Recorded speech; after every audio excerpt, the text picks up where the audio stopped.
श्री स्वामी समर्थ. जयशंकर. 20 मार्च 2026 या दिवशी आहे आपल्या ब्रह्मांड नायकाचा प्रकट दिन, ज्यांच्या हातातल्या गोटीमध्ये अख्खं ब्रह्मांड सामावलं आहे असे आपले स्वामी. आपल्या स्वामींचा प्रकट दिन 20 तारखेला आहे आणि बरेच त्यांचे सेवेकरी स्वामी भक्त स्वामींच्या कुठल्या ना कुठल्या सेवेला लागले आहेतच. ते सेवा करतच आहेत. कुणी स्वामी चरित्र सारामृत करतं आहे, कुणी तारक मंत्राचं अनुष्ठान, तर आता कुणी गुरुचरित्राचं पारायणही करतात. स्वामी हे दत्त संप्रदायातलेच आहे आणि त्यामुळेच यावेळेला दत्ततत्व तितकंच जागृत असतं. आणि या जागृत असलेल्या दत्ततत्वाच्या वेळेमध्ये आपण ज्या काही सेवा करू स्वामींच्या, दत्त महाराजांच्या, त्याचं फळ आपल्याला अत्यंत प्रभावी आणि कैक हजार पटीने मिळतं. स्वामी भक्त होणं किंवा स्वामी सेवेकरी होणं हे तितकं सोपं नाही. स्वामींच्या सेवेत टिकून राहणं हे फार कठीण गोष्ट आहे. कारण का स्वामीच्या सेवेत आल्यानंतर स्वामी परीक्षांची मालिका लावतात आणि त्या परीक्षेमध्ये जर आपण उत्तीर्ण झालं तर नक्कीच स्वामींची अखंड माया आपल्यावरती राहते. त्यामुळे स्वामींच्या अखंड सेवेतही आणि विश्वासाने केलेल्या सेवेमध्ये तितकं सामर्थ्य नक्कीच असतं. म्हणून तर स्वामींची सेवा जशी जमेल तशी सेवा रोज आपल्या दैनंदिन आयुष्यात करावी. नाही कुठली सेवा जमली तर नामस्मरण ही पराकोटीची सेवा आहे, जी महाराजांच्या आवडीची आहे. ती सेवा तर प्रत्येकानेच करावी. आता बरेच जण गुरुचरित्राचं पारायण करते, स्वामीचरित्र सारामृताचंही पारायण करते, पण कुणाला कुठलीच सेवा जर करायला जमत नसेल तर गुरुचरित्रातील 2 पवित्र असे अध्याय आहे, प्रभावी असे अध्याय आहेत, ज्यामुळे आपली इच्छापूर्ती तर होईलच, शिवाय आपली काही संकट असतील, अडचणी असतील, त्यातूनही आपण नक्कीच बाहेर पडू शकतो. असे गुरुचरित्राचे हे महामेरू असे असणारे जे 2 अध्याय आहेत ते म्हणजे अध्याय 14वा आणि अध्याय 18वा.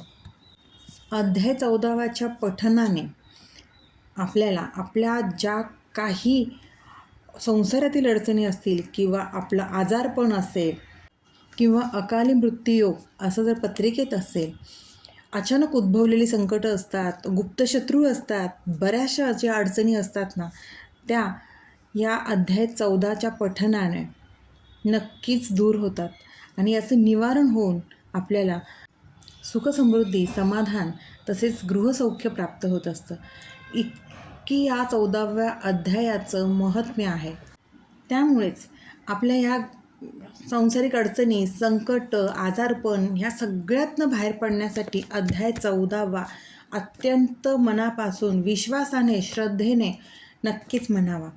तसेच अध्याय 18वा याच्या पठनाने आपल्या आर्थिक अडचणी दूर होतील, दारिद्र्याचं निरसन होईल आणि आपल्या गुरूंच्या कृपेने जर तुम्हाला नोकरी हवी असेल किंवा नोकरीमध्ये बढती हवी असेल, व्यवसाय धंद्यात यश हवं असेल, तर अध्याय 18व्याच्या पठनाने ह्या सगळ्या गोष्टी शक्य होतात.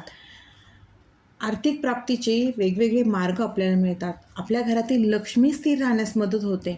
घरात सुख, शांती, समाधान, समृद्धी नांदते.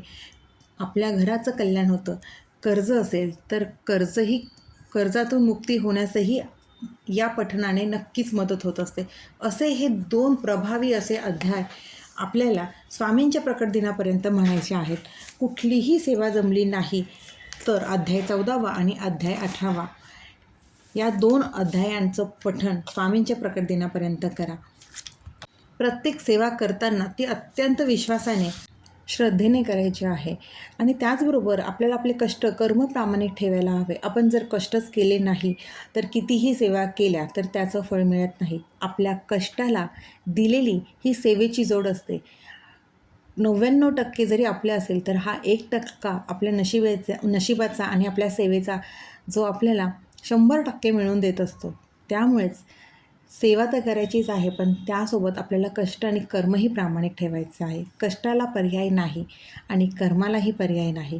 कर्म प्रामाणिक असेल तर आपला कर्मयोग भक्तियोगापेक्षा नक्कीच श्रेष्ठ ठरू शकतो.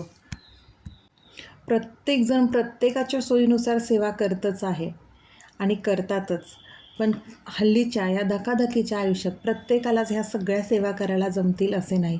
इच्छा मनात खूप असते, पण सेवा जमत नाही. गुरुचरित्र पारायण करण्याचीही इच्छा बरीच असते, पण गुरुचरित्राच्या नियमामुळे प्रत्येकालाच ते जमेल असेही नाही. त्यामुळेच गुरुचरित्रातील इच्छापूर्तीसाठी या 2 अध्यायांचं पठण स्वामींच्या प्रकट दिनापर्यंत नक्कीच करा. संकल्पयुक्त सेवा करणार असाल तर साहजिकच मांसाहार वर्ज्य, परान्न वर्ज्य आणि ब्रह्मचर्याचं पालन करायचं आहे. कारण गुरुचरित्राचा जरी आपण एक अध्याय वाचत असू तरी शेवटी गुरुचरित्र हा अत्यंत पवित्र ग्रंथ आहे. या गोष्टीचं भान आपल्याला ठेवायलाच हवं. आणि ह्या ग्रंथामध्ये, या अध्यायांमध्ये खरंच तेवढी ताकद आहे. एकदा अनुभव घेऊन बघा. गुरुचरित्राचं पारायण करायला शक्य असेल तर आवर्जून गुरुचरित्राचं पारायण करा. जर नसेल तर या 2 अध्यायांचं पठण करा आणि स्वामींच्या सेवेपर्यंत, आपल्या ह्या गुरुतत्व जागृत असलेल्या वेळेपर्यंत जी काही सेवा करता येईल ती सेवा करा. पराकोटीची सेवा करा, पराकोटीचा अनुभव येईल. आणि महाराजांची कुठलीही सेवा केली तरी ती महाराजांपर्यंत पोहोचेल. फक्त सेवा प्रामाणिकपणे, स्वच्छ मनाने, उदात्त विचार ठेवून आपली प्रत्येक सेवा महाराजांपर्यंत नक्कीच पोहोचते. श्री स्वामी समर्थ. अशक्य ही शक्य करतील स्वामी, अशक्य ही शक्य करतील स्वामी.